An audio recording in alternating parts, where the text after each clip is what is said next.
To zoom or not to zoom? That is today's question, as we take a look at the Sony 16 to 55mm 2.8 lens for your APS-C camera.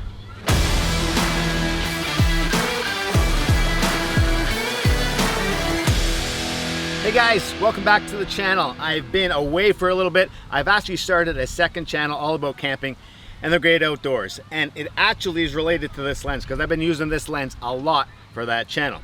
I really like this lens. It's a small zoom lens, something that I am a big fan of. Originally, I was a prime guy, and for the most part, I still am a prime lens guy. I love the Sigma Trio. I have the 16, the 30, the 56, and I love those. The fact that they're sharp, they're crisp, and that f1.4, I absolutely love that. However, I've had this lens for probably about 6 months now, and I've really enjoyed it. I've really come to appreciate having one lens that can do a lot of things.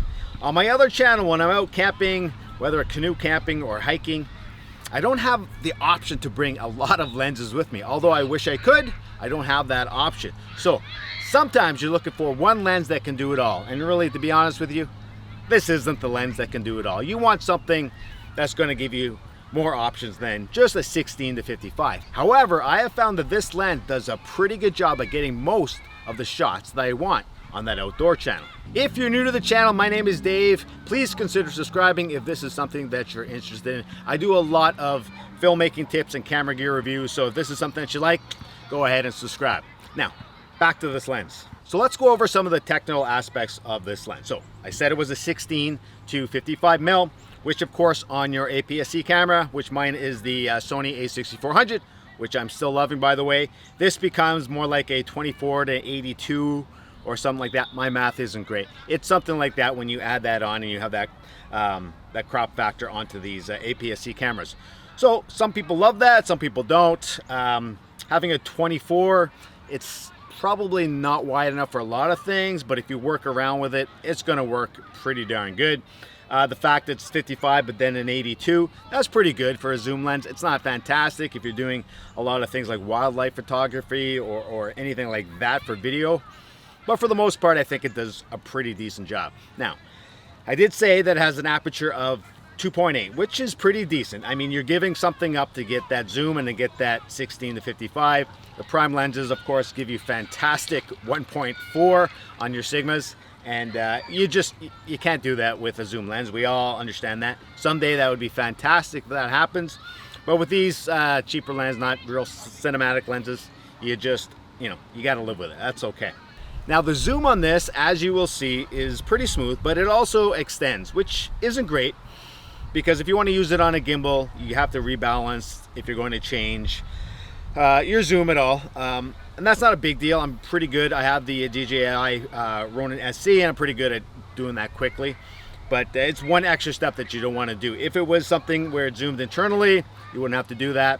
I believe the 18 to 105 does that, and I actually really appreciate that you don't have to reset it as much, so that's great. If you're not popping this on a gimbal, then that's not really a big deal. I don't do a lot of zooming while I shoot. It's just something that I don't like that look. It's not my style. I prefer to just move in and get my shots that way. I like the action to happen in the camera. But if that's something that you like, it is pretty smooth. You just have to be careful with it. The focus on this, the ring is pretty decent. It's pretty sensitive. I like a bigger ring on camera lenses like this, but you just got to deal with it. It's not a big lens, as you can see, which is great because you don't want a real big lens sometimes. For me, if I'm outdoors doing my outdoor camping stuff, I definitely don't want a big lens. So this is something that really comes in handy. Now it does have a mode button where you can set that up to do different things with this lens and the camera, depending on the camera that you're using with it. So that's great to give you an option. One of the other great features is the autofocus, and the manual focus button is right on the lens. I actually love that because I'm switching back and forth all the time. If I have it on a gimbal, sometimes I want to just go autofocus. If I'm following somebody and I don't have control of that focus, I'll go autofocus and I just, hope for the best kind of thing. But most of the times I'm shooting manual focus, so to have that option right on the lens to make that switch is great. You don't have to go into the menu. I have it set up on my quick menu where you can go ahead and change that, and that's fine. But that's just one of those quick shortcuts that'll speed up your work process, and at the end of the day, it just makes your life a little bit easier. So I really appreciate that. Now let's talk bokeh on this. At 2.8, you're not going to get fantastic bokeh like you would on a f1.4 or f1.8, but it does a pretty decent job. And then you add in the zoom factor on this, where you can zoom in and really focus on your shot. It's going to blur out that background really, really nice and give you some options that you wouldn't have otherwise with the prime lens.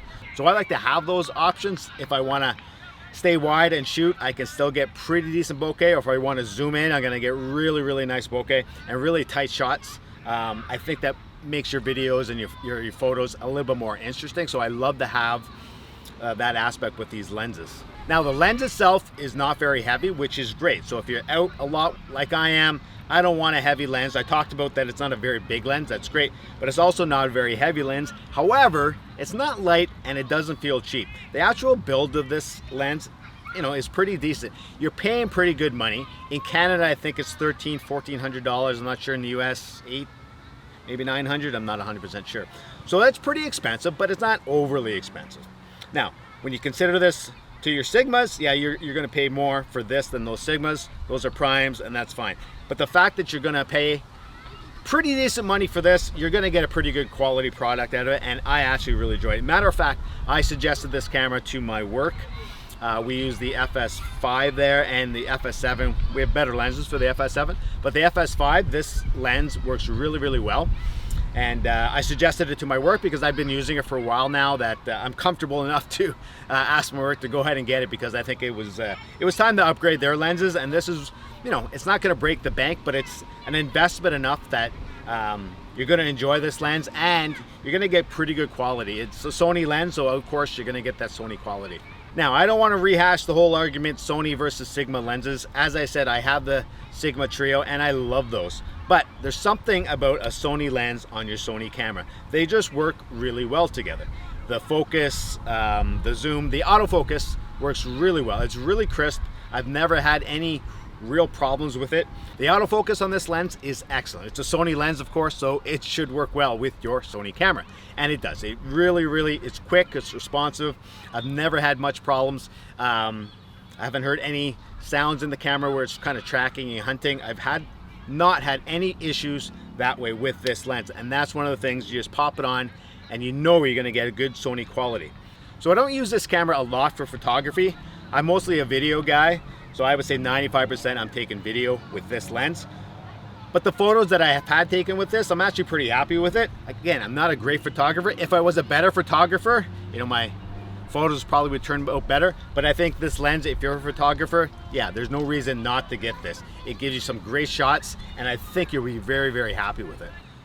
So the whole point of this video was not for me to just do a review of this lens. It was just to take a look at it. I'm not here to recommend this lens to you. For me, it works really well, and I've been really happy with it. I wasn't sure if this was going to be the lens that I want to use, mainly for my camping outdoors channel, but you know what? I've taken it on my last 5 trips, and it's been pretty good. I've taken it in some really harsh conditions too, thunderstorms, all that kind of stuff. I baby this gear, so I'm very, very careful with it, but so far it's worked excellently. Sure, it's fogged up sometimes in some of these storms and stuff like that, but that's not a problem. It works really, really well, and I'm really happy that I have the one lens on there where I can get different kinds of shot. Most of the times if I'm talking on camera like this, I like something wider, so I'll go to 16 and I'll shoot that. But having the ability to zoom into that 55 or 82 with the APS-C crop factor is great. It gives you that option. Sometimes I'm shooting in the middle and the shot is perfect. It's just exactly what I want. I do a lot of rack focus shots in my videos, so this is something that gives you a little bit more options that way, because you can zoom in and get a different style of shot. So I really enjoy this lens. I think I'm going to keep using it. Sure, there's lots of other lenses out there that you can use, much more expensive lenses, but for me, I'm always looking for something that's decent quality, that's not too expensive.